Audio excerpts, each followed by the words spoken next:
अस्सलाम वालेकुम व्यूवर्स, उम्मीद करती हूँ आप सब ठीक होंगे। आपके साथ आज बहुत ही ज़बरदस्त मीठे की रेसिपी शेयर करेंगे।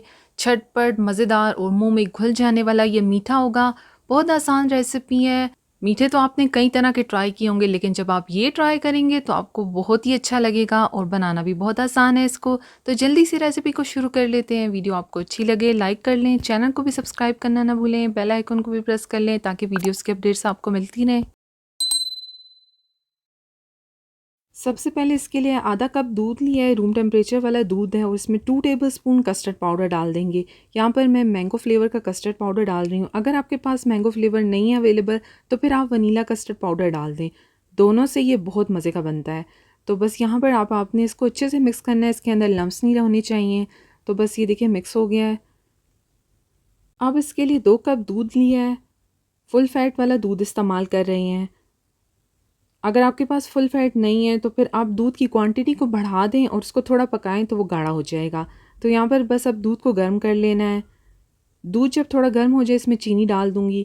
मैंने यहाँ पर 3 टेबलस्पून चीनी डाली है और आप चीनी को अपने टेस्ट के हिसाब से कम ज़्यादा रख सकते हैं। तो चीनी आप डाल दें। चीनी डालने के बाद भी जो दूध होता है वो पतला हो जाता है, तो इसलिए चीनी को आप पहले डालें, उसके बाद इसको अच्छे से मिक्स कर लें। तो यहाँ पर चीनी डालकर इसको 2 मिनट और पका लेंगे।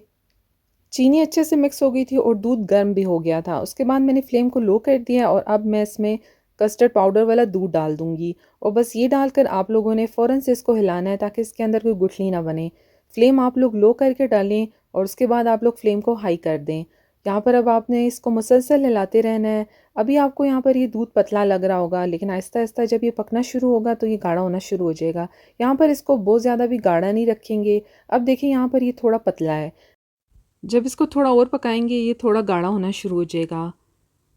तो यहाँ पर देखिए मैं मुसलसल इसको हिला रही हूँ और अब आहिस्ता आहिस्ता देखिए ये गाढ़ा होना भी शुरू हो गया है। इसको बहुत ज़्यादा भी गाढ़ा नहीं रखेंगे।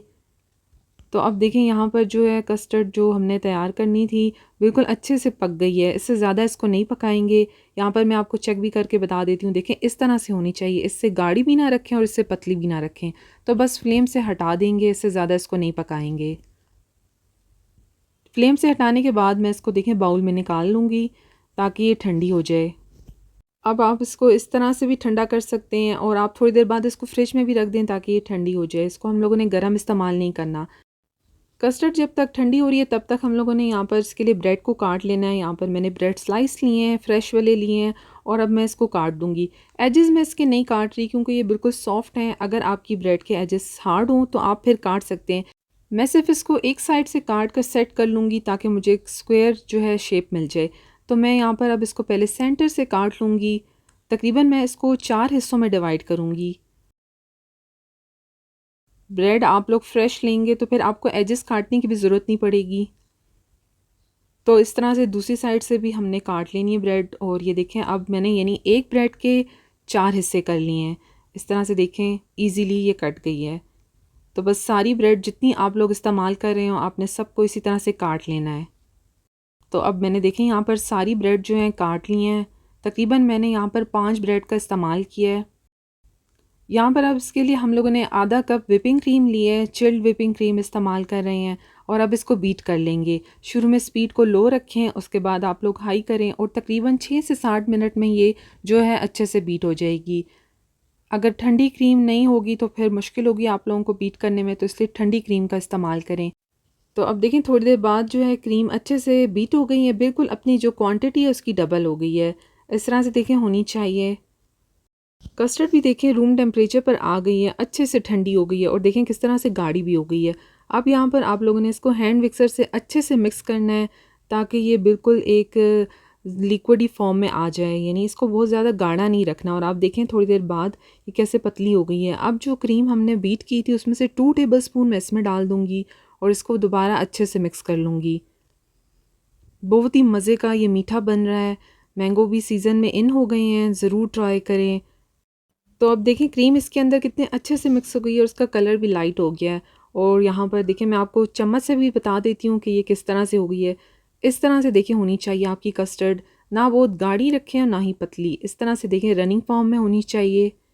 तो बस ये बिल्कुल सेट है। अब जो क्रीम यहाँ पर रह गई है इसके अंदर मैं मैंगो चंक्स डाल दूँगी। एक मीडियम साइज़ का मैंगो लिया है और उसको इस तरह से देखें छोटे छोटे चंक्स में काटा है और ये मैं सारे इसके अंदर डाल दूँगी और इसको मिक्स करूँगी।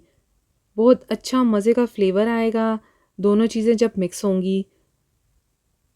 तो बस यहाँ पर अब इसको अच्छे से मिक्स करेंगे। इसको हम लोगों ने ब्रेड की फिलिंग में इस्तेमाल करना है।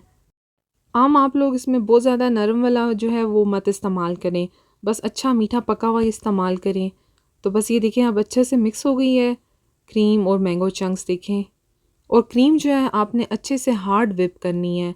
आपकी जो विपिंग क्रीम है वो इस तरह से विप होनी चाहिए।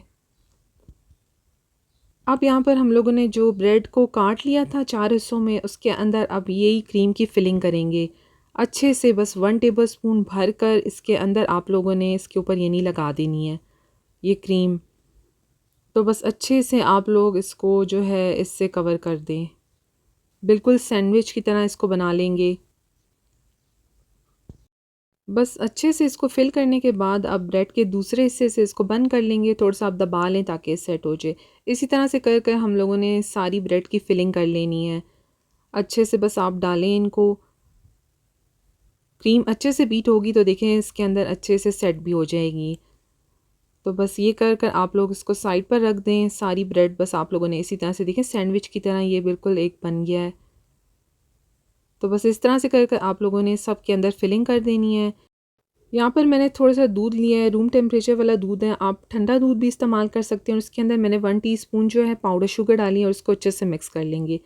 ये जो है मैं तकरीबन जो बर्तन है जिसमें मैं इसको बनाऊंगी उसके अंदर मैं सबसे पहले नीचे ये डाल दूंगी। ये सारा दूध जो है आपने इस तरह से डाल देना है।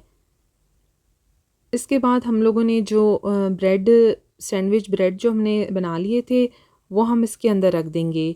दूध डालने से ये होगा कि जो ब्रेड की नीचे की लेयर है वो अच्छे से सॉफ्ट हो जाएगी। तो बस अच्छे से आपने सारी ब्रेड जो है इस पैन के अंदर सेट कर लेनी है। मैंने जितनी भी बनाई थी वो सब इसके अंदर आ गई हैं। तो बस देखें इसको अच्छे से सेट कर लिया। अब जो इसके ऊपर कस्टर्ड हमने तैयार की थी वो डाल देंगे। बस अच्छे से अब आप लोगों ने इसके ऊपर कस्टर्ड को डालना है, सारी तरफ कर कर डालें। और कस्टर्ड आप देख रहे हैं इस तरह से होनी चाहिए, ना ही थिक रखें और ना ही इससे पतली रखें। अच्छे से बस आप लोगों ने सारी जगह को इस कस्टर्ड से कवर कर देना है। और जितनी कस्टर्ड भी मैंने बनाई थी वो सब मैंने यहाँ पर डाल दी है। कस्टर्ड डालने के बाद इसको हम लोग 1 घंटे के लिए फ्रिज में रख देंगे ताकि ये सेट हो जाए। तो देखिए यहाँ पर आप लोग इसको इस तरह से सेट कर लें ताकि जो कस्टर्ड है वो बिल्कुल नीचे भी चली जाए और अच्छे से जो है यहाँ पर जो स्लाइस हमने ब्रेड के सैंडविच से जो बनाए हैं वो बिल्कुल सेट हो जाएं। यहाँ पर मैं इसके ऊपर देखें ये कटे हुए बादाम है वो डाल रही हूँ। आपके पास जो भी ड्राई फ्रूट अवेलेबल हों वो आप इसके ऊपर डालें। और यहाँ पर मैंने मैंगो भी छोटे छोटे से इस तरह से क्यूब्स में काटे हैं वो भी मैं इसके ऊपर डाल दूँगी। और बस ये कम या ज़्यादा आप अपनी चॉइस के हिसाब से इसके ऊपर डाल दें। और बस इसके बाद अब मैं इसको तकरीबन 1 घंटे के लिए फ़्रिज में रखूँगी। ज़रूर 1 घंटा रखें ताकि ये जो डिज़र्ट है सेट हो जाए।